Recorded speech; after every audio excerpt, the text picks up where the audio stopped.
This redone episode of the Shadow Parliament will be about Japanese immigration to Brazil and America. This can actually be a sensitive topic depending on who you ask. Some can be proud of Japanese immigration, others look on the whole topic with shame. Outside of Japan itself, there are only two nations in the world with real sizable Japanese communities: Brazil and the United States of America. The reasons for the Japanese to emigrate to these two nations are essentially the same, but the impact of the community and size of representation is different than these countries would say. Like in the original video, I'll give facts and tell you if they are true or not, and what no longer applies to the Japanese living in these communities outside of Japan. In the late 1800s, most South American countries were just starting to develop their own economies as they had just declared independence from Spain decades before. As a result, they were eager for migration from other nations to help develop their countries in a range of fields, from commercial to industrial. With the banning of slavery in Brazil in 1850, the Brazilian government had to look elsewhere for cheap labor. At this time, Brazil was arguably the most advanced country in South America, a title it would later lose to dictatorships and political instability, but would only begin to reclaim in the early 21st century.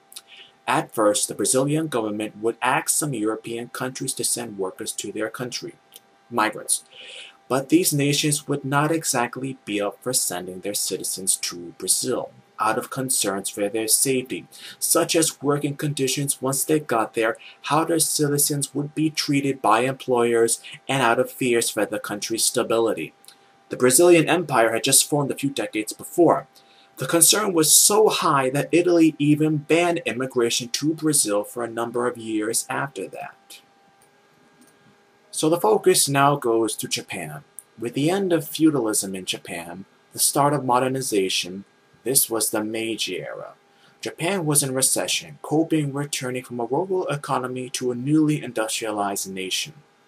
As a result, the lower class began to increase in size and unemployment began to increase in number.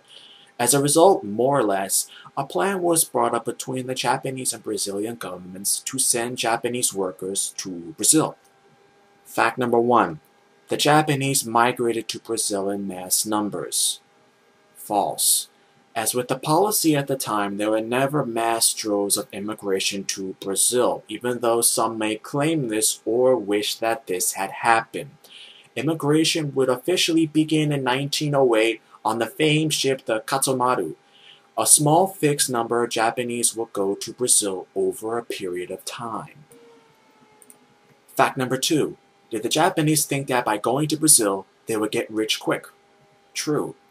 Like I mentioned before, Japan at the time was beginning to modernize and times were very hard in that country. So the idea was told to them that if they would go to Brazil, they would earn quick money by working on the sugarcane fields and go back to Japan in a short period of time with their newfound wealth. But when they got there, the reality was not what they had been told. Essentially, the Japanese thought that they could get rich quick after a few years of work there. Fact number 3.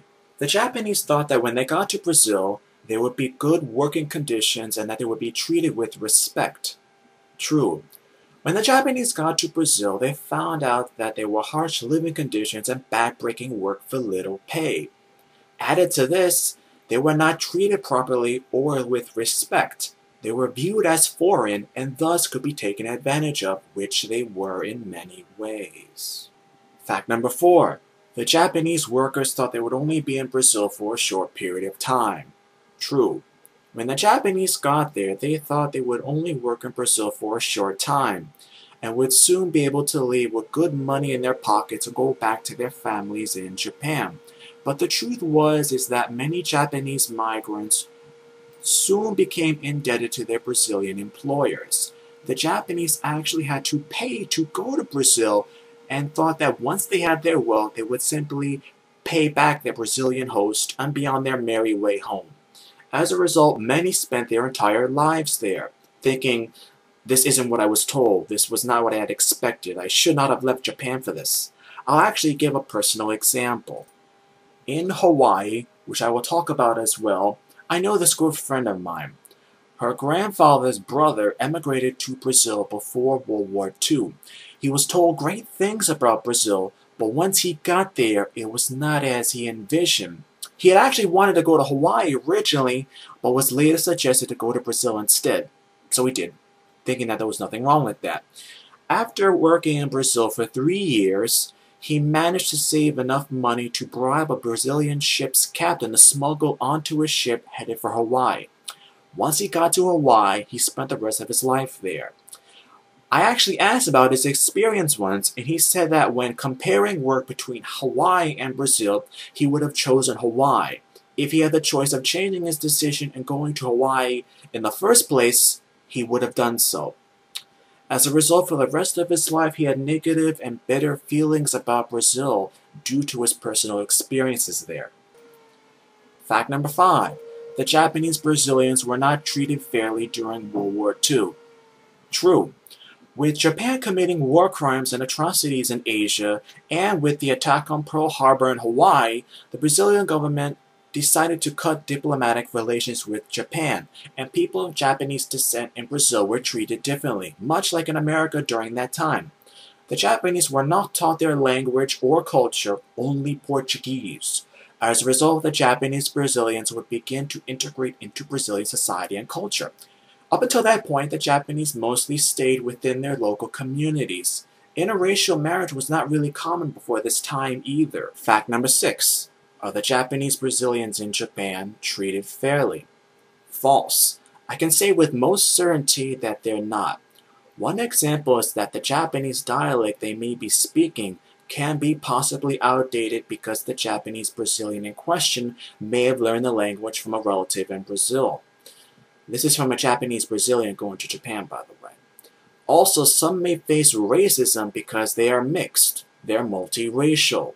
They're Japanese, but also some Brazilian and some mestizo mixed in there. That's a South American term. So they may not be considered Japanese when in fact they are. When the Japanese themselves don't want to admit that. Most of the Japanese in Japan don't exactly view the Japanese Brazilians as Japanese due to the Japanese mindset. When the 100-year anniversary of Japanese immigration came along, did we hear celebrations all over Japan? Not really. All we heard of was news from Brazil. The Prince of Japan came to Brazil to deliver a speech in Portuguese to the Japanese and their descendants there, but did we hear national coverage on the event? No. Fact number 7. Is the Japanese population in Brazil assimilated into the general population? In other words, did the Japanese mix into the native Brazilian population? True. According to information provided by Brazil, 62% of the Japanese population in Brazil is mixed now. These people may have intermarried or have mixed descent. They've blended into the Brazilian population. As a result of this, looking to the future, it's only a matter of time before most of or the entire population in Brazil will become incorporated. What I mean is this. Most of the Japanese in Brazil will be mixed, and these people will be known as having Japanese ancestry, not exactly being Japanese themselves. Fact number 8. The Japanese Brazilians in Japan are being pressured to leave. True. Currently in Japan, the population is aging at a rapid rate. It's expected that the Japanese population will have more deaths than births toward the middle to the end of the 21st century. There have been a number of methods to try and possibly counter this fact, like giving couples incentives to have more than one child, or to even have a child at all. An increasing amount of couples are not planning to have children at all. Added to that, the Japanese mentality of work. They work all the time. They work the most hours of any nation in the world. The United States comes in second. How will the Japanese government try to prevent this? Well, they look to Brazil and to the descendants of the Japanese migrants. The Japanese government actually gave an offer for them to come to Japan and work. But almost immediately there became concerns, tensions between the Japanese of Brazilian descent and the Japanese people in Japan. Why? The Japanese deem the Brazilians of Japanese descent to be inferior. Once again, the concept of race and racism comes into play. Fact number 9. The Japanese are ashamed of and disgusted with their relatives in Brazil. True. It was a good idea at the time to bring them over because workers are needed, and in some instances they still are. But then the Japanese government actually thought about this. Then they said, no, go back. You're not Japanese anymore. You're Brazilian. Your blood has been tainted. You're disgusting. Sad to say, some Japanese did think along these lines. Japan is a highly xenophobic nation. This means that they are afraid of and hateful toward outsiders of any kind, even if they're distant relatives of themselves. The Japanese don't like to really talk about this. They may consider it a mistake in their recent past. Not that I'm saying that the whole nation actually doesn't like this, the fact that some of their family members left for Brazil. Yokohama has a yearly samba parade, for example, but most people don't care or like that fact. The Japanese government is actually paying Brazilians to go back to Brazil. This is true, you can check the internet yourself. But I think that the Brazilians will have the last laugh. Japan is in a recession currently, combined with a rapidly aging population. Brazil is currently the biggest growing economy in North or South America.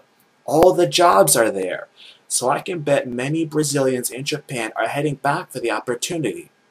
Before President Lula left office, there was so many job opportunities for the people in that country, there was not enough people to take all the jobs open. So the Brazilians in Japan can go back to Brazil and really make something of themselves. They don't have to care what their relatives in Japan might think. With Japan, there might be some regret with immigration to Brazil, but to Hawaii, however, that's something completely different. Fact number 10. Japan was once interested in annexing the Hawaiian Islands. Possibly true. I would think that this is one of the more interesting theories that I've come across. Hawaii was not always an American state. It was its own nation, its own kingdom, for hundreds, possibly thousands of years before the American annexation in 1898. Hawaii then, as it is now, is a geographical location for being just outside of Asia, in Polynesia. It's a term used to describe the native peoples and culture of Hawaii, New Zealand, Samoa, Easter Island, and French Polynesia. In roughly the mid-1800s, Hawaii was its own constitutional monarchy with foreign recognition and diplomatic relations with the United States, France, Russia, Germany, Great Britain, and Japan. The Japanese government knew of Hawaii and had allowed its citizens to emigrate to Hawaii to work on the sugarcane and pineapple plantations in an arrangement sort of similar to that with Brazil. As a result, the Japanese population increased rapidly. Around the 1870s to the 1880s, the Japanese population was roughly 70% of all the people in Hawaii. The United States, who had become interested in Hawaii, did not like this. For if the Japanese were not happy with being under threat from the United States, they could have possibly asked the Hawaiian government to become a protectorate of Japan to avoid American annexation. Fact number 11. Japanese culture is very prominent in everyday Hawaiian life. True. I would go as far as saying Japanese culture in Hawaii is more developed or authentic than Brazil. A number of Japanese holidays and celebrations are done in Hawaii, much like Japan itself. Boys' Day, Tango no Seko, Girls' Day, Hinamatsuri, and the Cherry Blossom Festival are good examples. The Japanese monarchy even go to visit Hawaii as well every so often. The news about Hawaii and Hawaii-related things does not really reach the American mainland for a number of reasons. Japanese often vacation to Hawaii, and there are special discounts in Hawaii for Japanese citizens. Some places even accept Japanese yen alongside the American dollar as accepted currency. Final thoughts. My final thoughts is this. I hope people understand why I decided to redo this video. One was because I was asked to. Secondly, to correct some things that people often get wrong when the Japanese Hawaiians or the Japanese Brazilians are mentioned. Some might be wondering, why is this important? Because it is. Anyone who knows about Japanese culture would immediately agree with what I had just said. If you don't, that's fine. At least you heard what I had to say. As before, comments are welcome on this whole topic.